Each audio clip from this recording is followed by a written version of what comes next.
गरीब, युवा, महिलाएं, किसान।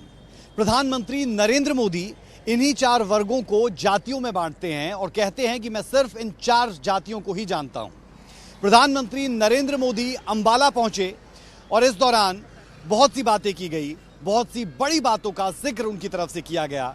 बंतो कटारिया के लिए वोट मांगे गए, साथ ही साथ सोनीपत भी पहुंचे और मोहनलाल बडौली के लिए भी वोट मांगे।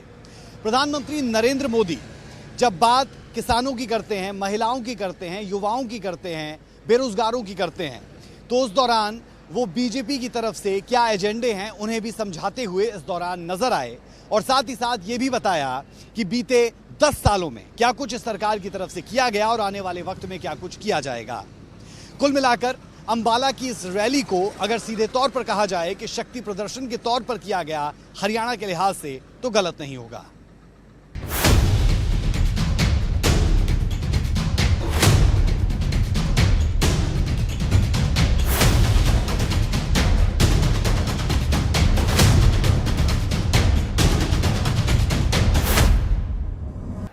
प्रधानमंत्री नरेंद्र मोदी अलग अलग मंचों से लगातार पूर्व सीएम मनोहर लाल की तारीफ करते हुए नजर आते हैं। जब अंबाला प्रधानमंत्री नरेंद्र मोदी पहुंचे तो कई मुद्दों पर बातचीत हुई और कई मसलों को उन्होंने जनता के सामने रखा और साथ ही साथ ये भी बताया कि 10 सालों में क्या काम इस सरकार की तरफ से किए गए और साथ ही साथ क्या काम सेंटर की तरफ से किए गए। काम के आधार पर प्रधानमंत्री नरेंद्र मोदी वोट मांगते हुए नजर आए। ये तमाम पोस्टर्स भी ये बताने के लिए काफी है कि बंतो कटारिया से लेकर पूर्व सीएम से लेकर मौजूदा सीएम से लेकर नवीन जिंदल तक के लिए और करनाल सीट से प्रत्याशी पूर्व सीएम मनोहर लाल के लिए वोट की अपील लोगों से की गई। ये रिपोर्ट सर आप देखें।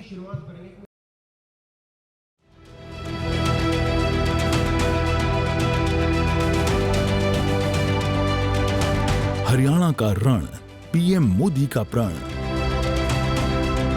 इस बार 400 पार होंगी एनडीए की सीट। अंबाला से पीएम मोदी ने क्या संदेश दिया? पीएम मोदी को हरियाणा से मिली हिम्मत। पीएम मोदी का मैजिक, विरोधी हुए पैनिक। पीएम मोदी 4 जून को 400 पार का नारा दे रहे हैं, लेकिन सवाल ये कि वोटों की गिनती से पहले पीएम मोदी को कैसे पता है कि 4 जून को जब रिजल्ट आएगा तो एनडीए 400 पार होगा? तो इसका जवाब आपको पीएम मोदी की मेगा रैली से पता चल रहा होगा। देश के बाकी हिस्से को छोड़ भी दें तो हरियाणा में अभी विरोधी गुट विचार विमर्श में जुटे हैं। किस नेता की कब और कहां रैली होगी, इस पर मंथन किया जा रहा है। क्षेत्रीय नेताओं में आपसी तालमेल बैठाया जा रहा है, लेकिन इस बीच पीएम मोदी ने छठे चरण में हरियाणा की 10 सीट के लिए ताल ठोक दी है और इसकी शुरुआत अंबाला से हुई। अंबाला सीट पीएम मोदी के लिए इसलिए भी अहम है क्योंकि यहां से स्वर्गीय रतनलाल कटारिया की पत्नी बंतो कटारिया मैदान में है। रैली को संबोधित करते हुए सबसे पहले पीएम मोदी ने सभी को राम राम किया और उनके दिल में हरियाणा का क्या स्थान है उससे सभी को वाकिफ कराया। अंबाला की धरती से पूरे हरियाणा को राम राम। हरियाणा यानी हिम्मत, हरियाणा यानी हौसला, और तभी तो हरियाणा धाकड़ है, धाकड़। और मोदी ने तो कई सालों तक हरियाणा की रोटी खाई है। अंबाला की रैली से पीएम मोदी ने देशभक्ति का संदेश दिया और कहा कि जब देश में धाकड़ सरकार होती है तो पाकिस्तान जैसा दुश्मन देश डर से कांपता है। इस दौरान पीएम मोदी ने कांग्रेस पर भी जमकर जुबानी हमला किया। पीएम मोदी ने कहा कि कांग्रेस सत्ता में रहते हुए घोटाले पर घोटाले करती थी, सेना की जरूरतों को नजरअंदाज किया जाता था। जो पाकिस्तान 70 सालों से भारत को परेशान कर रहा था,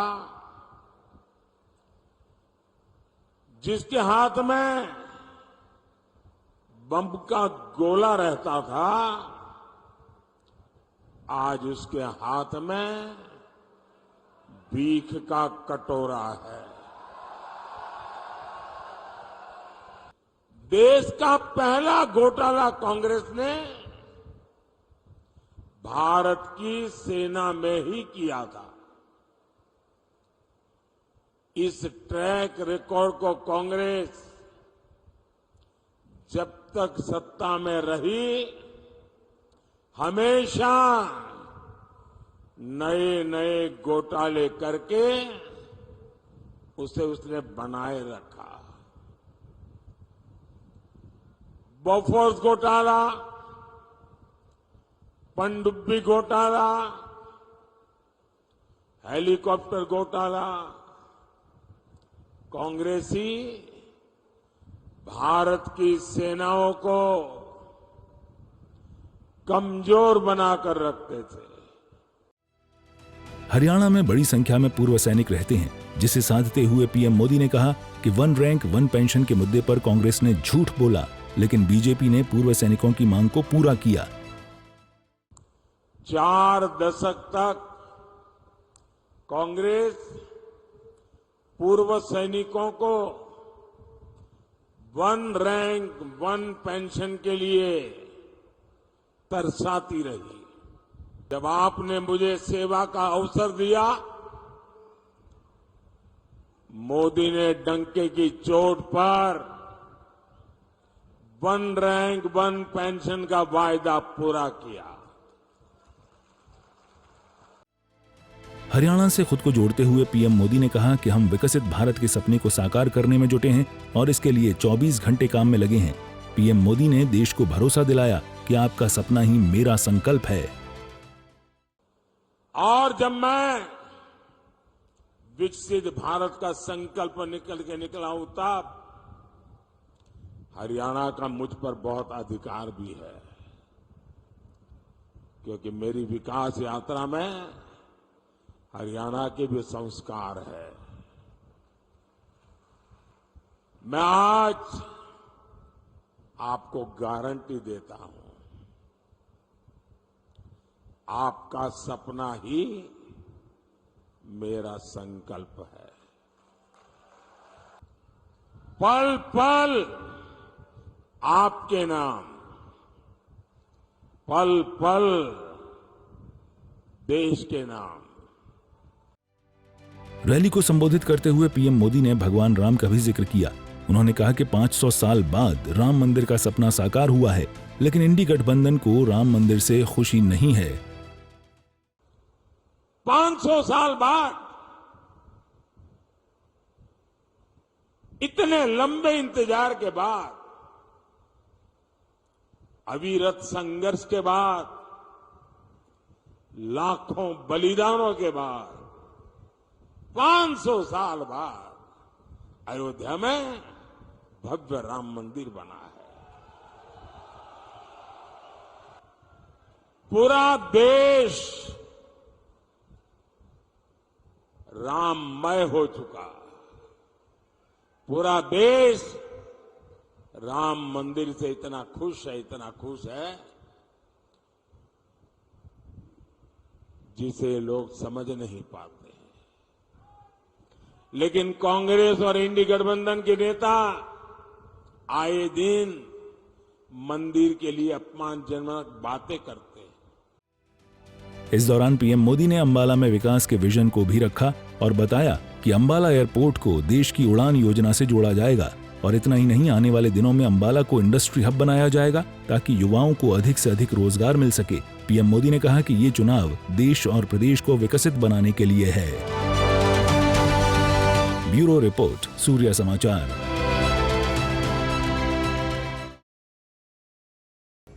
प्रधानमंत्री नरेंद्र मोदी का हरियाणा आगमन कई मायनों में खास रहा। प्रधानमंत्री नरेंद्र मोदी के अलावा प्रदेश की कौन सी शख्सियतें यहां पर मौजूद रही, अगली रिपोर्ट में आपको बताएंगे। उनकी तरफ से क्या कुछ कहा गया और क्या रोड मैप उनकी तरफ से, जनता इस पर क्या सोचती है, हमारी इस रिपोर्ट में आप देखें।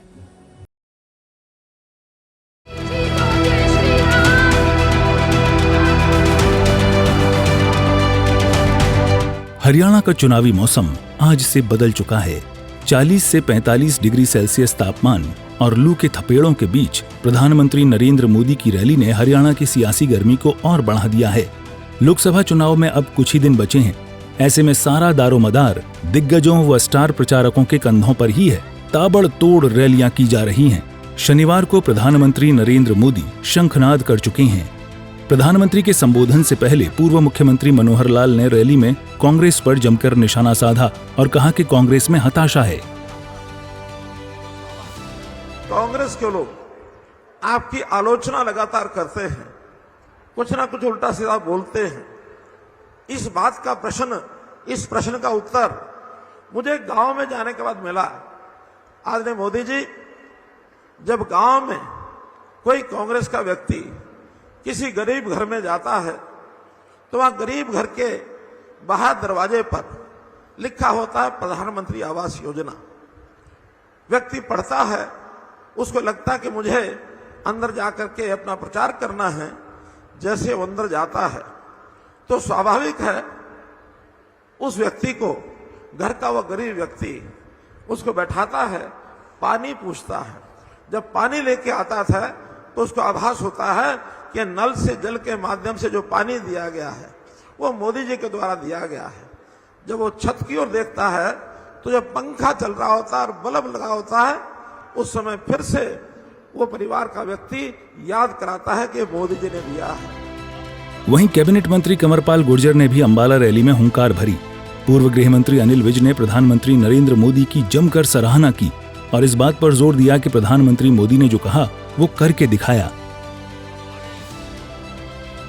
जिस प्रकार से उस जनता जनार्दन जिसके आशीर्वाद से हमें यह सत्ता मिली थी, उसके प्रति जो हमारी कमिटमेंट थी कि हम आपके लिए काम करेंगे, हम हरियाणा के 2,85,00,000 लोगों के लिए काम करेंगे, वो काम करके जिस प्रकार से मनोहर लाल जी ने दिखाया उसको आज सारा हरियाणा मानता है।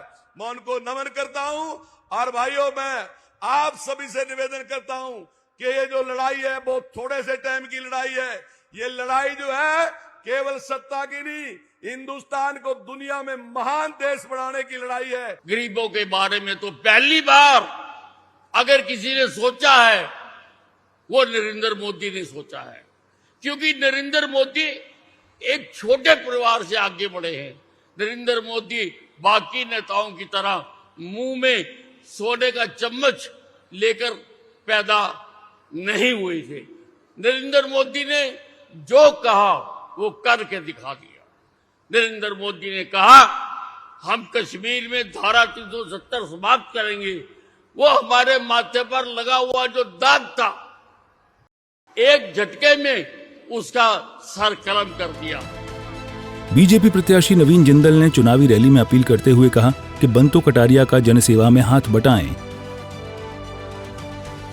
आप पूरे परिवार के साथ कुरुक्षेत्र आए और जो आपकी रिश्तेदारियां हैं पूरे हरियाणा में सभी जगह आप फोन करके बहुत सुचारू रूप से हम 25 मई का अपना चुनाव लड़ें, ताकि 10 की 10 सीटें जो है हरियाणा की भारतीय जनता पार्टी की झोली में जाए। माननीय मोदी जी को एक बहुत बड़ा आशीर्वाद हरियाणा के लोगों से मिले। अंबाला की मेरी जनता जो आज देश के प्रधानमंत्री यशस्वी नरेंद्र मोदी जी के विचार सुनने के लिए आए हैं, आज आपको बताना चाहूंगी कि जिसको आपने 3 बार यहां से सांसद बनाया, रतन लाल कटारिया जी, आज के दिन ही वो हमें यहाँ छोड़कर अकेले चले गए और उसके बाद अंबाला जनता ने हमें संभाला और भारतीय जनता पार्टी ने कमल का फूल मेरे हाथ में देकर आप सबके बीच में भेजा है। आप सबका आशीर्वाद लेने के लिए आपके बीच में आई हूँ। काबिले गौर है कि हरियाणा में बीजेपी 2019 का इतिहास दोहराने के लिए पूरी ताकत लगा रही है। 2019 में बीजेपी ने प्रदेश की सभी 10 लोकसभा सीटों पर जीत दर्ज की थी। इस बार भी बीजेपी इस इतिहास को दोहराने के लिए एड़ी चोटी का जोर लगा रही है। सूर्या समाचार के लिए अंबाला से राज ठाकुर और नरेश सैनी की रिपोर्ट। प्रधानमंत्री नरेंद्र मोदी लगातार युवाओं, गरीब, किसान और महिलाओं की बात करते हैं। किस तरीके का माहौल अंबाला और सोनीपत में दिखा जब प्रधानमंत्री नरेंद्र मोदी आए और इन 4 वर्गों को साधने के लिए क्या कुछ कहा गया, और साथ ही साथ इन 4 वर्गों के लोगों की तरफ से क्या कुछ कहा गया, आइए सुनते हैं और जानते हैं कि क्या है बारीकियां इन 4 वर्गों की हमारी इस रिपोर्ट में। जय श्री राम, जय श्री राम। फिर एक बार मोदी सरकार। प्रधानमंत्री नरेंद्र मोदी हर बार मंच से कहते हुए नजर आते हैं कि देश में 4 जातियां हैं, गरीब, युवा, महिलाएं और किसान। प्रधानमंत्री का मानना है कि इन 4 जातियों का उत्थान ही भारत को विकसित बनाएगा। अंबाला में प्रधानमंत्री ने अपने संबोधन में इस बात का जिक्र किया कि ये 4 जातियां विकसित भारत के 4 स्तंभ हैं। विकसित भारत के 4 स्तंभ हैं: गरीब, युवा, महिला और किसान। मोदी इन 4 स्तंभों को ऐसी मजबूती देना चाहता है ताकि मेरा देश मजबूत हो, मेरा हिंदुस्तान मजबूत हो। किसानों पर बात करते हुए उन्होंने दावा किया कि 10 साल में 20 लाख करोड़ रुपयों का अनाज एमएसपी पर किसानों से खरीदा गया। पहले तो पैसा मिलने में कई महीने भी लगते थे, लेकिन अब पैसा सीधे किसानों के खाते में जाता है। ये किसानों के नाम पर राजनीति करते हैं ना। 10 साल में 7.5 लाख करोड़। और मोदी ने क्या किया? 10 साल में 20 लाख करोड़ रुपए का एमएसपी में हमने किसानों से अनाज खरीदा, यानी 3 गुना अनाज एमएसपी पर खरीदा गया। प्रधानमंत्री नरेंद्र मोदी ने इस बात पर भी जोर दिया कि खेती में ड्रोन के इस्तेमाल में भी हरियाणा सबसे आगे रहेगा। मोदी की एक और गारंटी खेती में ड्रोन क्रांति की है, और इसकी जिम्मेदारी मैं माताओं बहनों को दे रहा हूं। मैं गांव के महिलाओं को ड्रोन पायलट की ट्रेनिंग दे रहा हूं, लाखों रुपया का ड्रोन उनको दे रहा हूं। और हरियाणा के कृषि क्षेत्र को जिस तरह यहां की माताएं बहनें संभाले हुए, आप देखिएगा खेती के ड्रोन के इस्तेमाल में भी हरियाणा सबसे आगे रहेगा। प्रधानमंत्री ने मंच से यह भी कहा कि बहुत जल्दी अंबाला से दूसरे देशों के लिए फ्लाइट ले सकेंगे।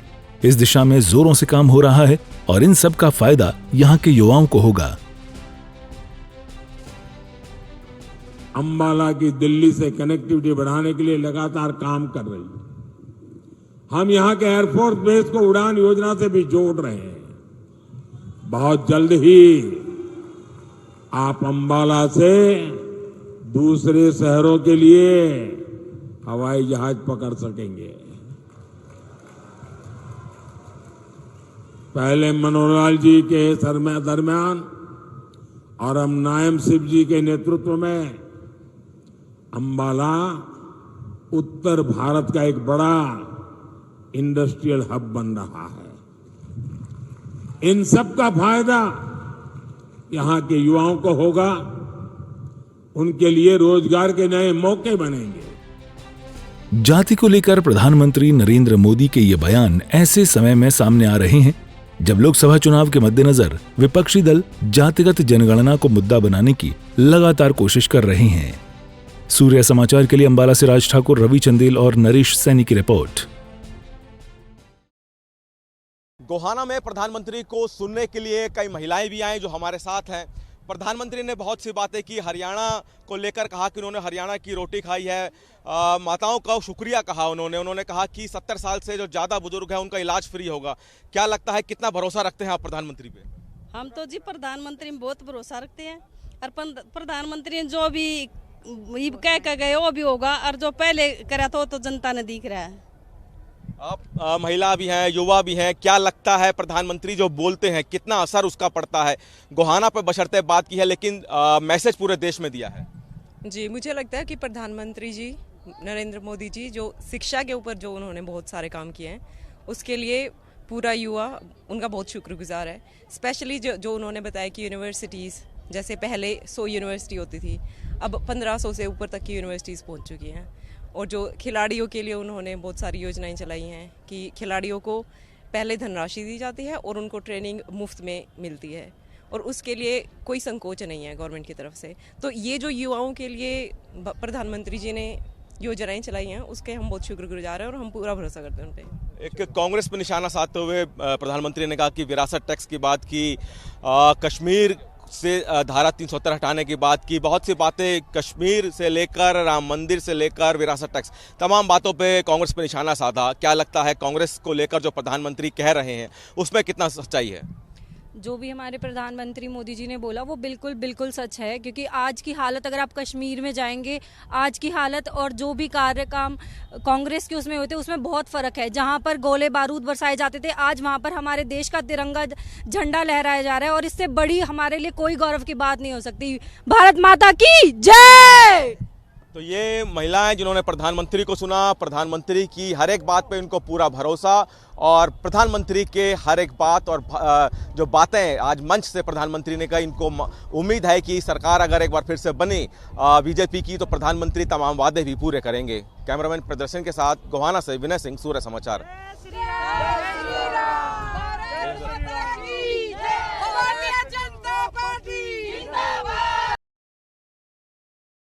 अंबाला से सांसद रहे रतनलाल कटारिया, उनकी बरसी के मौके पर इस रैली को रखा गया और ऐसे में भारी तादाद में लोग यहां पर उमड़े। क्या उनकी धर्मपत्नी बंतो कटारिया यहां से जीत दर्ज कर पाएगी, ये एक बड़ा सवाल है, लेकिन कहा जा सकता है कि भारी तादाद में लोग यहां पर उमड़े और प्रधानमंत्री नरेंद्र मोदी को सुना।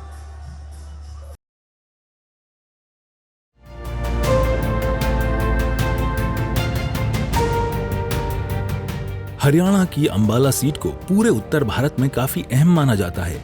इस सीट पर अब तक की सबसे बड़ी जीत पूर्व सांसद और स्वर्गीय रतनलाल कटारिया ने हासिल की थी, जिसका नाम देश भर की बीजेपी की जीत में शुमार हुआ। 18 मई को स्वर्गीय रतनलाल कटारिया की पहली पुण्यतिथि के मौके पर अंबाला में प्रधानमंत्री नरेंद्र मोदी की भव्य रैली का आयोजन हुआ। मंच से प्रधानमंत्री नरेंद्र मोदी ने स्वर्गीय रतनलाल कटारिया को श्रद्धांजलि भी अर्पित की। आज मेरे बहुत पुराने साथी, संगठन में भी काम किया, सरकार में भी काम किया, हमारे रतनलाल जी कटारिया जी की बरसी है। मैं उन्हें भी अपनी श्रद्धांजलि देता हूं। वहीं इसी दौरान अंबाला से बीजेपी की प्रत्याशी और स्वर्गीय रतनलाल कटारिया की धर्मपत्नी बंतो कटारिया ने बताया कि प्रधानमंत्री नरेंद्र मोदी ने कहा था कि वो स्वर्गीय रतनलाल कटारिया की पहली पुण्यतिथि पर अंबाला जरूर आएंगे। अंबाला की मेरी जनता जो आज देश के प्रधानमंत्री यशस्वी नरेंद्र मोदी जी के विचार सुनने के लिए आए हैं, आज आपको बताना चाहूंगी कि जिसको आपने 3 बार यहाँ से सांसद बनाया, रतनलाल कटारिया जी, आज के दिन ही वो हमें यहाँ छोड़कर अकेले चले गए, और उसके बाद अंबाला जनता ने हमें संभाला और भारतीय जनता पार्टी ने कमल का फूल मेरे हाथ में देकर आप सबके बीच में भेजा है। आप सबका आशीर्वाद लेने के लिए आपके बीच में आई हूँ। इधर स्वर्गीय रतनलाल कटारिया के भाई का कहना है कि जब प्रधानमंत्री ने मंच से अपने संबोधन में उनका जिक्र किया तो काफी अच्छा महसूस हुआ। इस दौरान उन्होंने कहा कि जिस तरह से स्वर्गीय रतनलाल कटारिया ने अंबाला के लोगों के लिए विकास के काम किए हैं, उसी तरह से बंतो कटारिया भी विकास के काम करके जनता की सेवा करेंगी। आज वो बहुत अच्छा लगा। वो भी पल थे जिस समय माननीय नरेंद्र मोदी जी हरियाणा प्रदेश में हमारे प्रभारी थे यहाँ के, और उस टाइम हमने भी साथ मिलकर के काम किया, और कटारिया साहब जी भी उनके साथ मिलकर के काम करते थे। मैं आपको विश्वास दिलाता हूँ, जिस तरह कटारिया साहब ने अंबाला लोकसभा से सांसद बनकर अंबाला लोकसभा के विकास के लिए काम किया, अंबाला की जनता की सेवा करा, उसी तरह श्रीमती बंतो कटारिया भी अंबाला लोकसभा से सांसद बनकर अम्बाड़ा लोकसभा के विकास के लिए काम करेगी और जनता की सेवा करेगी। आपको बता दें कि प्रधानमंत्री बनने के बाद ये पहली दफा है जब प्रधानमंत्री नरेंद्र मोदी अम्बाला पहुंचे हों। बहरहाल स्वर्गीय रतनलाल कटारिया लगातार जीतते भी आए थे। उनकी पुण्यतिथि पर प्रधानमंत्री का आना, उनको लेकर जिक्र करना अम्बाला की जनता के दिलों पर कितना प्रभाव छोड़ता है वो 4 जून को स्पष्ट हो जाएगा। सूर्य समाचार के लिए अम्बाला से राज ठाकुर, रवि चंदेल और नरेश सैनी की रिपोर्ट। अम्बाला से प्रत्याशी बंतु कटारिया और सोनीपत से प्रत्याशी मोहनलाल बडौली, दोनों जगहों पर रैलियां हुई तो कहा जा सकता है कि दोनों प्रत्याशियों की उम्मीदवारों की बल्ले बल्ले हो चुकी है। अब सवाल ये कि पब्लिक का मूड इस दौरान कैसा दिखा। हजारों की तादाद में जन सैलाब उमड़ा, पब्लिक का मूड क्या था, इस रिपोर्ट में आप देखिए।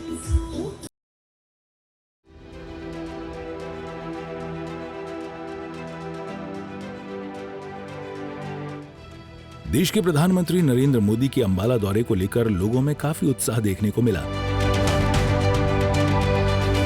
प्रधानमंत्री को देखने के लिए सड़कों पर लोगों का हुजूम उमड़ पड़ा। प्रधानमंत्री मोदी के इंतजार में महिलाओं सहित बच्चों में भी उत्साह देखने को मिला। लोगों की अगर माने तो उनका कहना था कि तीसरी बार भी देश में मोदी ही आएंगे। लोगों को अब की बार 400 पार का नारा लगाते हुए भी सुना गया। की बार 400 पार, जय श्री राम। बहुत खुशी की बात है, मोदी सरकार आ रही है, अच्छे काम कर रही है, अच्छी नीति चल रही है देश में, देश का विकास हो रहा है। आज जो मोदी जी आ रहे हैं उसके हम मोदी जी का धन्यवाद करते हैं। हमारे एरिया मोदी जी पहुंच रहे हैं, इसके लिए बहुत धन्यवाद करते हैं। बहुत खुशी की बात है कि आज पहली बार जो है ना मोदी जी हमारे शहर में आ रहे हैं, जबकि मोदी जी ने यहाँ पर बहुत बचपन में बहुत अच्छे काम किए, सब कुछ सीखा उन्होंने यहाँ से, और हम भी इनके साथ जुड़े हुए हैं। हम आशा करते हैं कि भगवान इनको बहुत विजयी कराए। मोदी साहब आया, साडा जो भी देश का भविष्य बहुत अच्छा से बढ़िया कर रहे हैं ना। हम सारे इनके साथ हैं। पिंड सिंगावाड़े से सरपंच साहब, नायब सिंह प्रधान, और भी सारे बंदे इनके साथ हैं। जो गड्डियां हमारी आई है यहाँ पे, हम सबके भले के वास्ते ये काम कर रहे हैं। 43 डिग्री तापमान और इतनी तेज लू में भी मोदी को देखने व सुनने के लिए घंटों पहले ही आकर बैठ गए और रैली स्थल के बाहर भी लोगों का हुजूम लगा रहा। मोदी के दौरे को लेकर आम लोगों से बात की गई तो उनका कहना था कि मोदी जी ही देश में तीसरी बार प्रधानमंत्री बनेंगे। मैं बीमार हो गया था, मेरे करके बीमार हो गए थे। आयुष्मान कार्ड से हमारा फ्री इलाज होया जी, जबकि 2-3 लाख रुपए हमारे दोनों पर लगेगी। इस करके इतना बड़ा काम कर रहे तो यही बनना चाहिए। मोदी तो हम बहुत खुश हैं, मोदी तो बहुत ही खुश हैं, इतने खुश हैं, इतने तो कभी ही नहीं जिंदगी में। मोदी जी बहुत अच्छा है। मोदी जी मतलब अब की बार 400 पार, फिर एक बार मोदी सरकार, और हमारा भविष्य ही मोदी जी है। वाला कहते मोदी जी है, लोगों में इतना उत्साह है, जितनी लगभग 20,000 कुर्सियाँ हैं उससे 30,000 लोग बाहर खड़े हैं। इतनी कुर्सियाँ नहीं है अंदर बैठने के लिए, खड़े भी हैं, बाहर अंदर बैठे हैं। बहुत भीड़ है और बहुत उत्साह है। मोदी जी का जलवा कहेंगे? मोदी का जलवा बिल्कुल क्यों नहीं कहेंगे। हरियाणा में पूरी 10 की 10 सीटें आएंगी और पूरे भारत में 400 पार सीटें आएंगी। यही नहीं, महिलाएं भी मोदी का गुणगान करती हुई नजर आईं। उनका कहना है कि प्रधानमंत्री मोदी ने महिलाओं के लिए बहुत कुछ किया है। मोदी जी से मिलने आए थे, वैसे तो हम पर थोड़ा सा लेट हो गए इसलिए सीट नहीं मिल पाई लेकिन बहुत अच्छा, वही आएंगे। 100% सपोर्ट है, जनता इतनी है, उनको देख के भी आपको पता चलता है, पक्का आएंगे सर। बहुत उत्साह है, पहली बार आए हैं हमारे अम्बाला में, हम उनसे मिले। जो कुछ कर रहे हैं वो महिलाओं के लिए कर रहे हैं बस। इन्हें बहुत अच्छा किया और जो आगे करेगा वो भी अच्छा करेगा। अब की बार मोदी सरकार, जय श्री राम। साथ ही कुछ छोटे बच्चे भी नजर आए जिन्होंने प्रधानमंत्री मोदी का मुखौटा पहना हुआ था। बच्चों का कहना है कि वे मोदी जी को देखने आए हैं और यहाँ आज मोदी आया, मैं उनसे मिलने आया था। दिल करता है उनको देखने का, मिलने का।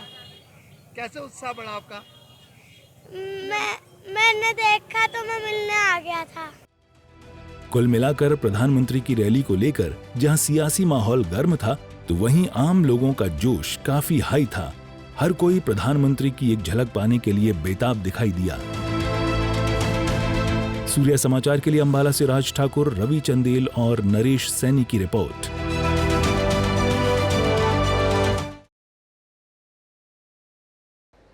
अंबाला में चुनावी रैली के बाद पीएम नरेंद्र मोदी सोनीपत पहुंचे और सोनीपत पहुंचकर प्रधानमंत्री नरेंद्र मोदी की तरफ से मोहनलाल बडौली के लिए वोट मांगे गए।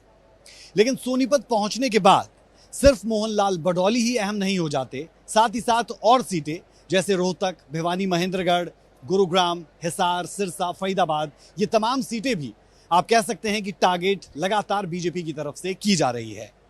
सोनीपत वही धरती जहां से बड़े बड़े सूरमाओं को धूल चटा दी गई और भूपेंद्र सिंह हुड्डा भी इससे दूर नहीं रह पाए थे। तो कुल मिलाकर मोहनलाल बडौली क्या जीत दर्ज कर पाएंगे या फिर ब्रह्मचारी उन पर हावी हो जाएंगे, ये अहम हो जाता है। लेकिन सोनीपत पहुंचकर प्रधानमंत्री नरेंद्र मोदी की तरफ से क्या बड़ी बातें की गई, इस रिपोर्ट में आप देखें।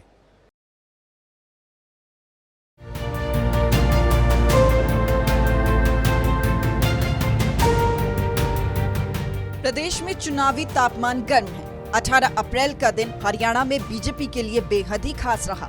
प्रधानमंत्री नरेंद्र मोदी पहले तो अंबाला पहुंचे और वहां एक विशाल जनसभा को संबोधित किया। फिर सोनीपत के गोहाना पहुंचे, जहां प्रदेश के मुख्यमंत्री नायब सिंह ने प्रधानमंत्री को हल भेजकर स्वागत किया। मंच पर प्रधानमंत्री के स्वागत के लिए बीजेपी के कई वरिष्ठ नेता भी मौजूद रहे। प्रधानमंत्री नरेंद्र मोदी ने अपने संबोधन की शुरुआत सोनीपत की जनता को राम राम से की और कहा कि मैं सोनीपत की पवित्र भूमि को प्रणाम करता हूँ। हरियाणा की धरती युद्ध में भी गीता का ज्ञान सुनाती है। जब मुकाबला सत्य और असत्य के बीच में हो तो विजय सत्य की ही होती है। 2024 के कुरुक्षेत्र में आज एक ओर देश का विकास है तो दूसरी तरफ वोट जिहाद है। कौन जीतेगा, आपके जवाब ने तय कर दिया है। कांग्रेस पर निशाना साधते हुए प्रधानमंत्री ने कहा कि कांग्रेस 10 साल से सत्ता से बाहर है, जिसकी वजह से पूरी तरह बौखला गई है। साथियों, कांग्रेस 10 साल से सत्ता से बाहर है और इसलिए पूरी तरह बौखला रही है। इन्हें वो पुराने दिन याद आ रहे हैं जब शाही परिवार रिमोट कंट्रोल से सरकार चलाता था।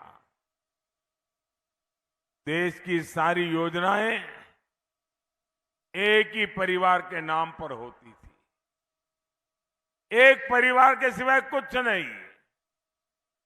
योजनाओं के नाम पर देश का पैसा कहां जाता था? ये भ्रष्ट लोगों की तिजोरियों में जाता था। कैसे कैसे घोटाले होते थे। करोड़ों के नहीं, हजारों करोड़ के नहीं, लाखों करोड़ रुपए के घोटाले होते। वहीं प्रधानमंत्री ने कांग्रेस गठबंधन पर भी निशाना साधते हुए कहा कि इंडिया गठबंधन वाले वही भ्रष्टाचारी और घोटालेबाजों की जमात है। उन्हें किसी भी कीमत पर सत्ता चाहिए। पीएम मोदी ने 370 पर कांग्रेस को घेरा तो वहीं आतंकवाद पर भी करारा प्रहार किया और कहा कि सीमा पर हमारे हरियाणा के जो छोरे खड़े हैं, मोदी ने उनको खुली छूट दे दी है। अब गोलियां गिनने की जरूरत नहीं पड़ती, जिसका नतीजा अब आपके सामने है। ये इंडी गठबंधन वाले वही भ्रष्टाचारी और घोटालेबाजों की जमात है। इन्हें किसी भी कीमत पर सत्ता चाहिए और कीमत क्या है? देश की सुरक्षा, देश की स्थिरता, देश का सम्मान। साथियों, आपको याद होगा कांग्रेस के समय हर रोज सीमा पर, बॉर्डर पर फायरिंग होती थी और मीडिया में हमेशा हेडलाइन चलती थी, सीज फायर तोड़ा, सीज फायर तोड़ा, और गिनती होती थी, इतनी बार तोड़ा, इतनी बार तोड़ा। दुश्मन तो वही है, लेकिन हालात बदल गए कि नहीं बदल गए? बदले कि नहीं बदले? ये किसने किया?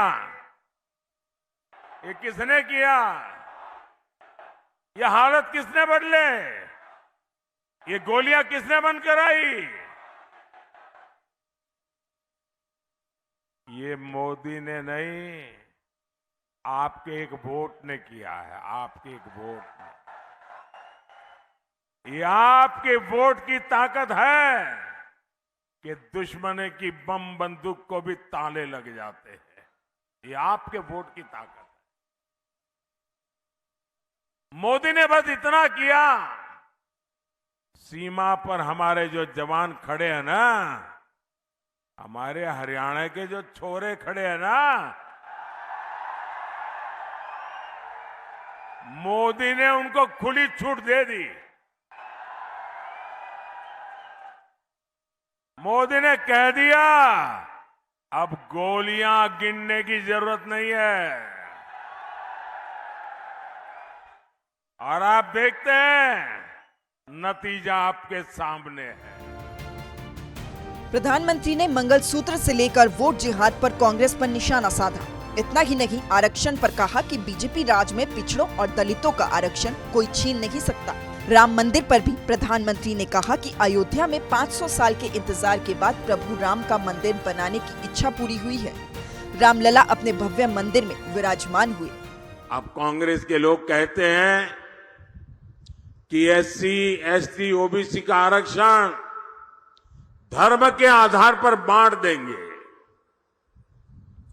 ये दलितों का, पिछड़ों का आरक्षण छीन लेना चाहते हैं। ये लोग अपने वोट बैंक को खुश करने के लिए सिखों और दलितों को नागरिकता देने का भी विरोध कर रहे हैं। 500 साल बाद, इतने लंबे इंतजार के बाद, अविरत संघर्ष के बाद, लाखों बलिदानों के बाद, 500 साल बाद अयोध्या में भव्य राम मंदिर बना है। बहरहाल अपने संबोधन के अंत में प्रधानमंत्री ने कहा कि हरियाणा मोदी को हिम्मत और आशीर्वाद भी देता है। सोनीपत से बड़ौली और रोहतक से अरविंद शर्मा का वोट सीधे मोदी के खाते में जाएगा। सूर्य समाचार के लिए सोनीपत से सन्नी मलिक के साथ विनय सिंह की रिपोर्ट। सोनीपत रैली के दौरान प्रधानमंत्री नरेंद्र मोदी विपक्ष पर हमलावर रहे। अपने ही अंदाज में वो विपक्ष को घेरते भी नजर आए और जनता को साधते भी नजर आए।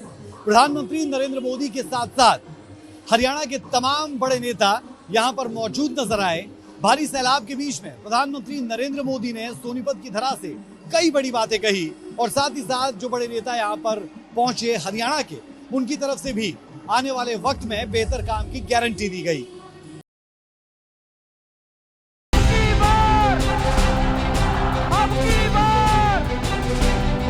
हरियाणा में छठे चरण यानी 25 अप्रैल को वोट पड़ना है। ऐसे में बीजेपी ने प्रचार प्रसार में अपनी पूरी ताकत झोंक दी है। प्रधानमंत्री नरेंद्र मोदी भी प्रदेश की सभी 10 सीटों पर जीत सुनिश्चित करने के लिए पहले अंबाला और फिर सोनीपत के गोहाना पहुंचे। मुख्यमंत्री नायब सैनी ने प्रधानमंत्री नरेंद्र मोदी के स्वागत के साथ बीजेपी सरकार में हुए कार्यों को बताया और कहा कि जब से प्रधानमंत्री नरेंद्र मोदी ने जो जनहित के कार्य किए, उससे गरीबों को लाभ मिला। प्रधानमंत्री की नीतियों की वजह से हर व्यक्ति स्वच्छ जल और हर घर नल की व्यवस्था मिली। ऐसी योजनाएं आदरणीय प्रधानमंत्री नरेंद्र मोदी जी के नेतृत्व में इन 10 वर्षों में मैं देखता था। इस क्षेत्र में हमारी माताएं बहनें 2-2 किलोमीटर से 2014 से पहले सर के ऊपर मटका रख करके पीने का पानी लेकर के आती थी, परंतु आदरणीय नरेंद्र मोदी जी की नीतियों के कारण आज हर घर के अंदर नल और स्वच्छ जल पहुंचा करके अपनी माताओं बहनों को आज पानी लाने की दूर से आवश्यकता नहीं है। ये कार्य ये हमारे यशस्वी प्रधानमंत्री जी ने इन 10 वर्षों के अंदर किया है। आदरणीय मोदी जी की ही अगुवाई में आज भारतीय जनता पार्टी देश की ही नहीं विश्व की सबसे बड़ी पार्टी भाइयों भारतीय जनता पार्टी बनी है। वहीं महिपाल ढांडा और ओपी धनखड़ ने भी कार्यक्रम में आए लोगों में उत्साह भरा और कांग्रेस पर जमकर बरसे। आज किसी माई के लाल में दम नहीं। नरेंद्र मोदी जी के होते हुए दुश्मन देश का कोई आदमी अब इस तरह की ओछी हरकत करने की ताकत भी नहीं रखता, क्योंकि उनको पता है कि थारा फूफा घर में ढूंसकर हमने काम तमाम करने की ताकत रखता है। ये जोश हमने अमेरिका में भी देखा, ये जोश हमने ऑस्ट्रेलिया में भी देखा। जब मोदी अमेरिका गया तो बाइडेन और उसकी घराड़ी ने एक एक हाथ पकड़ लिया, हाथ पकड़ कर व्हाइट हाउस ले गए। और जब ऑस्ट्रेलिया में गया तो बोले दुनिया का बॉस आया है, बॉस। और आज ये जिसको दुनिया का बॉस कहते हैं वो अपने गोहाने में आया है। जोरदार तावड़ी तावड़ी करतल ध्वनि से स्वागत करें, अभिनंदन करें और दोनों सीटों पर शानदार विजय देकर सफल बनाएं। सोनीपत से बीजेपी उम्मीदवार मोहनलाल बडौली ने भी मंच से हुंकार भरी। वहीं रोहतक से ताल ठोक रहे डॉक्टर अरविंद शर्मा ने भी डबल इंजन की सरकार में हुए कार्यों को बताया और कांग्रेस पर निशाना साधा। तो मेरे बुजुर्गों साथियों, इन 5 सालों में जबरदस्त काम हुए। आपके आशीर्वाद से खूब अच्छे से केंद्र सरकार ने, मोदी जी ने खूब काम किए। धारा 370, 35 से 3 तलाक, करतारपुर कॉरिडोर, राम मंदिर और भाई महिला आरक्षण, एक ऐसा काम जो अब 2024 में होगा। एक देश एक कानून। सबसे निवेदन करना है कि तीसरी बार मोदी सरकार बनाने के लिए देश के लोकप्रिय प्रधानमंत्री नरेंद्र मोदी जी को तीसरी बार देश के प्रधानमंत्री बनाने के लिए कमल के फूल के सामने का बटन दबाकर तीसरी बार देश के प्रधानमंत्री नरेंद्र मोदी जी को बनाने का काम करेंगे। आपको बता दें कि 2019 में प्रदेश की सभी 10 सीटें बीजेपी के पास थीं। ऐसे में 2024 में एक बार फिर बीजेपी पूरे दमखम के साथ मैदान में है। पार्टी कार्यकर्ता से लेकर शीर्ष नेतृत्व तक मैदान में डटा हुआ है। सूर्य समाचार के लिए सोनीपत से सन्नी मलिक और विनय सिंह की रिपोर्ट। हरियाणा के सोनीपत लोकसभा सीट के गोहाना से प्रधानमंत्री ने जनसभा को संबोधित किया। मंच पे देख सकते हैं कि प्रधानमंत्री मौजूद है। सोनीपत से बीजेपी उम्मीदवार मौजूद है, रोहतक से बीजेपी उम्मीदवार मौजूद है और प्रधानमंत्री ने इस मंच से हरियाणा की माताओं बहनों को कहा कि वो उनके कर्जदार है। हरियाणा की रोटी उन्होंने खाई है। आप देख सकते हैं कि मंच पे प्रधानमंत्री मौजूद है, हरियाणा के मुख्यमंत्री मौजूद है, अरविंद शर्मा, मोहनलाल बडौली, तमाम बीजेपी के शीर्ष नेता मौजूद है। अपने भाषण में प्रधानमंत्री की तरफ से बहुत सी बातें की गई। कांग्रेस पे निशाना साधा, विपक्षी दलों के इंडी गठबंधन पे निशाना साधा। प्रधानमंत्री ने कहा कि कांग्रेस की जब सरकार थी तब जो भ्रष्टाचार होता था हजारों लाखों में होता था। इसके साथ ही प्रधानमंत्री ने कहा कि कांग्रेस विरासत टैक्स की बात करती है। कांग्रेस पे निशाना साधते हुए प्रधानमंत्री ने भ्रष्टाचार के आरोप तो लगाए, साथ ही ये भी कहा कि जब रामलला के प्राण प्रतिष्ठा हो रही थी तो कांग्रेस ने उनका निमंत्रण ठुकरा दिया था। प्रधानमंत्री ने एक मंच से बहुत से तीर चलाए और एक बार फिर से हरियाणा में साथ साथ देश में बीजेपी की सरकार बनाने की अपील की। कैमरामैन प्रदर्शन के साथ गोहाना से विनय सिंह, सूर्य समाचार। प्रधानमंत्री नरेंद्र मोदी ने कौन कौन सी बड़ी बातें कही ये हमने आपको बताया। साथ ही ये भी बताया कि हरियाणा की कौन कौन सी बड़ी शख्सियतें यहां पर पहुंची और उनकी तरफ से क्या दावे और वादे किए गए। बहरहाल जब प्रधानमंत्री नरेंद्र मोदी हरियाणा पहुंचते हैं तो फिर एक सीट तक वो सीमित नहीं रहते। 2 रैलियां की गई, क्या अंबाला और क्या सोनीपत, लेकिन साथ ही साथ कुरुक्षेत्र और करनाल को भी साधने की कोशिश इस दौरान पूरे तरीके से की गई। साधने की कोशिश तो 10 की 10 सीटों को की गई, लेकिन जीटी बेल्ट बेहद अहम हो जाती है और इसीलिए एक दिन में 2 रैलियां प्रधानमंत्री नरेंद्र मोदी की तरफ से की गई। ये रिपोर्ट आप देखें।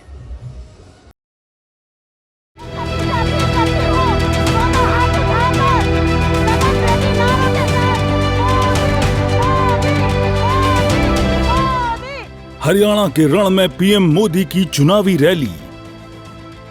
2 लोकसभा सीट से 45 विधानसभा पर असर। क्या बीजेपी फिर से पिछला प्रदर्शन दोहराएगी? क्या इस बार फिर से 10 सीटों पर कमल खिलेगा? क्या 400 पार का नारा सच साबित होगा? राम मंदिर का नाम बीजेपी का बनेगा काम? पीएम मोदी देश भर में जहां भी जाते हैं वोटरों को यह बताना नहीं भूलते हैं कि तीसरे टर्म में भी बीजेपी की सरकार बनने जा रही है। लेकिन पीएम मोदी की सोच सिर्फ सरकार बनाने तक सीमित नहीं है। इस बार वोट की अपील 400 पार के लिए की जा रही है और इस बात को लेकर पीएम मोदी बेहद आश्वस्त हैं। ऐसे में सवाल उठता है कि पीएम मोदी 4 जून के रिजल्ट को लेकर अभी से इतने आश्वस्त कैसे हैं? तो इसका जवाब भी हम आपको आगे देंगे, लेकिन उससे पहले बता दें कि पीएम मोदी आज से हरियाणा के चुनावी रण में उतर चुके हैं। अंबाला और सोनीपत में पीएम मोदी की 2 रैलियां हुई, जिसमें वोटरों को अपनी जीत का फॉर्मूला समझाते हुए पीएम मोदी ने कहा कि इस बार फिर से बीजेपी हरियाणा में अपने पिछले प्रदर्शन को दोहराएगी और 400 पार का नारा सच साबित होगा। जब एक तरफ विकास की बात है, दूसरी तरफ वोट जिहाद की बात है, तो कौन जीतेगा?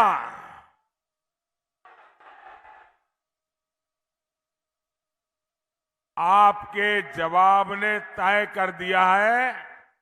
फिर एक बार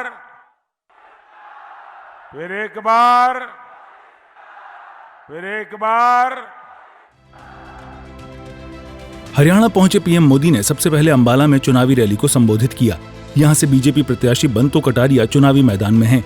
बंतो कटारिया स्वर्गीय रतनलाल कटारिया की पत्नी हैं और पीएम मोदी से रतनलाल कटारिया का बेहद गहरा संबंध रहा है। अब कांग्रेस के लोग कहते हैं कि एससी, एसटी, ओबीसी का आरक्षण धर्म के आधार पर बांट देंगे। ये दलितों का, पिछड़ों का आरक्षण छीन लेना चाहते हैं। ये लोग अपने वोट बैंक को खुश करने के लिए सिखों और दलितों को नागरिकता देने का भी विरोध कर रहे हैं। कांग्रेस कह रही है कि सत्ता में आए तो सीए कानून को रद्द कर देंगे। अंबाला में रैली को संबोधित करने के बाद पीएम मोदी सोनीपत के गुहाना पहुंचे, जहां उन्होंने बीजेपी उम्मीदवार मोहनलाल बडोली के लिए वोट की अपील की। बता दें कि मोहनलाल बडोली राई से विधायक हैं और लंबे समय से बीजेपी से जुड़े हैं। हरियाणा की धरती युद्ध में भी गीता का ज्ञान सुनाती है। जब मुकाबला सत्य और असत्य के बीच में हो तो विजय सत्य की ही होती है। अंबाला और सोनीपत की रैली से पीएम मोदी ने प्रदेश की 45 विधानसभा के वोटरों को संदेश दिया है। आप इसे ऐसे भी समझ सकते हैं कि इन 2 रैलियों से पीएम मोदी ने 90 विधानसभा वाले आधे हरियाणा को साधा है। पिछले 2 कार्यकाल में बीजेपी को हरियाणा के अन्य हिस्सों के मुकाबले उत्तरी हरियाणा से ही सबसे अधिक सीटों पर जीत मिली है। वर्तमान में मुख्यमंत्री, विधानसभा स्पीकर के अलावा कई मंत्री उत्तरी हरियाणा से ही हैं। अंबाला में हुई पीएम मोदी की रैली से अंबाला के अलावा कुरुक्षेत्र और करनाल लोकसभा भी कवर हुआ है। वर्तमान में इन तीनों लोकसभा के 27 विधानसभा में 9 सीट कांग्रेस के पास हैं, जबकि 14 बीजेपी के पास हैं। जेजेपी के 2 और 2 निर्दलीय विधायक हैं। वहीं सोनीपत की रैली में पीएम मोदी ने जाट वोटरों को साधने का काम किया है। इस क्षेत्र के कुल 18 विधानसभा में कांग्रेस के पास 12, बीजेपी के 4, जेजेपी और निर्दलीय के 1-1 विधायक हैं। सोनीपत की रैली से पीएम मोदी ने भूपेंद्र सिंह हुड्डा के गढ़ में सेंधमारी का प्रयास किया है। जाहिर है इन सभी का लाभ बीजेपी को 400 पार के नारे को साकार करने में मिलेगा, क्योंकि हरियाणा में अब तक कांग्रेस के किसी बड़े नेता की चुनावी रैली नहीं हुई है, जबकि बीजेपी के कई बड़े दिग्गज हरियाणा के रण में अपना दम दिखा चुके हैं और आने वाले दिनों में पहले से कई रैलियां प्रस्तावित हैं। ब्यूरो रिपोर्ट, सूर्य समाचार। सोनीपत लोकसभा क्षेत्र में ही पानीपत भी आता है और पानीपत की धरा से ही 2015 में यानी तकरीबन 9 साल पहले बेटी बचाओ बेटी पढ़ाओ की शुरुआत की गई थी। प्रधानमंत्री नरेंद्र मोदी का हरियाणा से नाता हम बड़े अच्छे से जानते हैं और लगातार इन रैलियों के माध्यम से वो जनता को साधते रहे और उसका असर 2014 में देखने को मिला, जब 9 सीटें 10 में से भाजपा जीती और 2019 में 10 की 10 सीटों पर भाजपा फतेह कर पाई थी। क्या 2024 में भी कुछ ऐसा ही कैरिज्मा देखने को मिलेगा? मोदी की रैलियों का इम्पैक्ट क्या है, इस रिपोर्ट में देखें।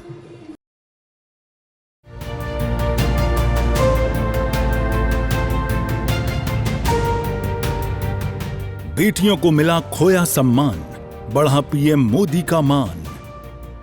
पानीपत से हुई बेटी बचाओ अभियान की शुरुआत। पीएम मोदी के इस अभियान को पूरी दुनिया ने सराहा। पीएम मोदी का अपना कोई परिवार नहीं है और इसलिए उन्होंने पूरे देश को अपना परिवार माना है। खासकर बेटियों को लेकर पीएम मोदी का लगाव किसी से छिपा नहीं है। पीएम मोदी देश के ऐसे पहले प्रधानमंत्री हैं जो लाल किले की प्राचीर से बेटियों को लेकर अपनी चिंता जाहिर कर चुके हैं, लेकिन इस बारे में हम आपको आगे बताएंगे। उससे पहले आपको बताते हैं कि पीएम मोदी का हरियाणा से कितना लगाव रहा है, जिसका जिक्र कई बार पीएम मोदी ने अपने सार्वजनिक मंच से किया है।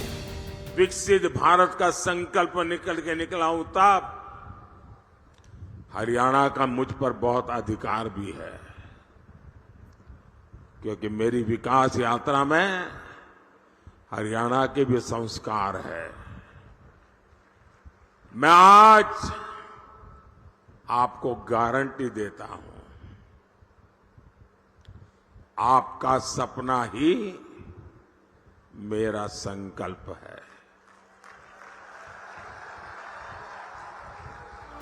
विपक्ष पीएम मोदी के परिवार को टारगेट करता है, तो इसके जवाब में पीएम मोदी पूरे देश को अपना परिवार बताते हैं और बेटियों की सुरक्षा और शिक्षा का दम भरते हैं। 22 जनवरी 2015 को हरियाणा का पानीपत इसका सबसे बड़ा नजीर बना था। यहाँ से पीएम मोदी ने बेटी बचाओ बेटी पढ़ाओ का नारा बुलंद किया। सेल्फी विद डॉक्टर इस अभियान का एक हिस्सा बना और देखते ही देखते बेटियों को लेकर देश और दुनिया में लोगों की सोच बदल गई। आज बेटियां जमीन से लेकर आसमान तक में अपना परचम लहरा रही हैं, जिसका जिक्र पीएम मोदी ने अंबाला की रैली में भी किया। साथियों, खेलों की दुनिया में आज हरियाणा का इतना नाम है, तो उसके पीछे हमारी बेटियों की ताकत है। और मोदी ने बेटियों के लिए सैनिक स्कूलों के भी दरवाजे खोल दिए। अभी एनडीए में महिला कैडेट्स का जो पहला बैच ट्रेनिंग ले रहा है, उसमें बड़ी संख्या में हमारे हरियाणा की बेटियां। साल 2014 से पहले हरियाणा में बेटियों की हालत किसी से छिपी नहीं थी। बेटों के मुकाबले बेटियों की संख्या बेहद डरावनी थी, लेकिन इसमें सुधार को लेकर कोई ठोस कदम नहीं उठाया गया था। पीएम मोदी ने न सिर्फ बेटियों की घटती संख्या पर अपनी चिंता जाहिर की, बल्कि लाल किले की प्राचीर से इज्जत घर का भी जिक्र किया। 2014 में जब हमने मां भारती के बड़े सपनों, बड़ी आकांक्षाओं को साकार करने का बीड़ा उठाया, तो सबसे पहले देश की बेटी की विश्वास को नई ऊर्जा देने का प्रयास शुरू किया। इसलिए हमने बेटी के जन्म से लेकर जीवन के चक्र में हर अवस्था में महिलाओं को सशक्त करने के लिए योजनाएं बनाई, अभियान चलाए। साथियों, बेटियां कोख में ही ना मरी जाएं, वो जन्म लें, इसके लिए हमने बेटी बचाओ बेटी पढ़ाओ अभियान के माध्यम से समाज की चेतना को जगाने का प्रयास किया। बेटियों को लेकर पीएम मोदी की सोच का नतीजा है कि देश भर की बेटियां हर क्षेत्र में अपना नाम कमा रही हैं और खासकर हरियाणा की धाकड़ बेटियों की चर्चा आज हर ओर हो रही है।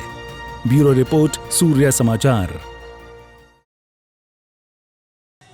रैलियों का रैला शुरू हो चुका है। प्रधानमंत्री नरेंद्र मोदी अंबाला और सोनीपत में रैली करने के बाद अब रैली करेंगे महेंद्रगढ़ में, यानी भिवानी महेंद्रगढ़ सीट को साधने की कोशिश होगी। सवाल ये भी कि विपक्ष इसे लेकर क्या तैयारियां करेगा, पब्लिक का मूड इस दौरान कैसा दिखा और महेंद्रगढ़ की तैयारियां किस तरीके की है, इस रिपोर्ट में आप देखिए। लोकसभा चुनाव को लेकर 23 मई को देश के प्रधानमंत्री नरेंद्र मोदी महेंद्रगढ़ के पाली में एक विशाल रैली को संबोधित करेंगे। रैली को लेकर भाजपा कार्यकर्ताओं में काफ़ी जोश देखने को मिल रहा है। पार्टी कार्यकर्ता और पार्टी के नेता घर घर जाकर लोगों को 23 मई का निमंत्रण देने के लिए जा रहे हैं। साथ ही लोगों से आग्रह और आह्वान भी किया जा रहा है कि 23 मई को पाली में पहुंचे ताकि वो देश के प्रधानमंत्री नरेंद्र मोदी की योजनाएं जो है, आगामी योजनाएं हैं, उनको वो सुन सकें। पाली में होने वाली 23 मई की प्रधानमंत्री की इस रैली को लेकर जहां भिवानी महेंद्रगढ़ लोकसभा क्षेत्र को साधा गया है, तो वहीं गुड़गांव रेवाड़ी लोकसभा क्षेत्र को भी इस रैली में जोड़ा गया है ताकि इन लोकसभा क्षेत्रों से जनता मोदी का संदेश सुनने के लिए पहुंचे, मोदी की जो योजनाएं हैं वो सुनने के लिए पहुंचे। 23 मई को नरेंद्र मोदी की पाली में होने वाली इस विशाल रैली को लेकर काफ़ी ज़ोर शोर से तैयारियां शुरू कर दी गई है। अब देखना होगा कि 23 मई को प्रधानमंत्री नरेंद्र मोदी भाजपा पार्टी और उनके प्रत्याशियों को लेकर क्या आह्वान और क्या संदेश देते हैं। लेकिन इतना ज़रूर है कि नरेंद्र मोदी की इस रैली से चुनावी समीकरण जरूर बदलेंगे। सूर्या समाचार के लिए नारनौल से जुगेंद्र कुमार। प्रधानमंत्री नरेंद्र मोदी अंबाला पहुंचे, सोनीपत पहुंचे और इन दोनों जगहों पर रैलियां की गई। हजारों की तादाद में जन सैलाब दोनों जगह पर उमड़ता हुआ नजर आया। प्रधानमंत्री नरेंद्र मोदी जब अंबाला आते हैं तो बात पूरी जीटी बेल्ट की होती है, बात कुरुक्षेत्र करनाल की होती है। जब सोनीपत में मोहनलाल बडौली के लिए वोट मांगे गए तो बात रोहतक की, बात हिसार, सिरसा, भिवानी महेंद्रगढ़ और साथ ही साथ दक्षिण हरियाणा के फरीदाबाद और गुरुग्राम की भी होती है। यानी प्रधानमंत्री नरेंद्र मोदी के हरियाणा पहुंचने से 10 की 10 सीटों पर असर पड़ता हुआ नजर आ सकता है। कम से कम पिछली 2 मर्तबा तो ऐसा ही होता हुआ नजर आया है। भिवानी महेंद्रगढ़ में भी प्रधानमंत्री नरेंद्र मोदी रैली करते हुए नजर आएंगे। अब देखना यह होगा कि इन 2 रैलियों के बाद तीसरी रैली से कितना इंपैक्ट हरियाणा में पड़ता है। अंबाला से कैमरामैन रिंकू मेहरा और विशाल गुलाटी के साथ राज ठाकुर, सूर्या समाचार।